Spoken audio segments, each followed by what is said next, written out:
কৃষ্ণনগর শহরের মধ্যে আমরা এখন যাচ্ছি মেন রোডের ওপর দিয়ে বাসে করে। আপনারা এখানে কৃষ্ণনগর শহরে আসবেন এবং খুব সুন্দর সুন্দর জায়গা দেখতে পাবেন। কৃষ্ণনগর বিখ্যাত রাজা কৃষ্ণচন্দ্র, এবং এখানে সুন্দর সুন্দর মাটির জিনিস পাওয়া যায়, এবং গোপাল ভাঁড়ের বাড়ি কৃষ্ণনগর।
হ্যালো গাইস, আমরা এখন কৃষ্ণনগর স্টেশনে আছি। আপনারা দেখতে পাচ্ছেন কৃষ্ণনগর স্টেশন। এটা সিটি জংশন বলে, কৃষ্ণনগর সিটি জংশন।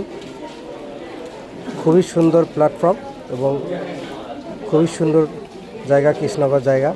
আপনারা যখন আসবেন কৃষ্ণনগর স্টেশনে নামবেন এবং কৃষ্ণনগর শহরটা ঘুরে দেখবেন, খুব ভালো লাগবে। আমরা এখন কৃষ্ণনগর স্টেশনে আছি।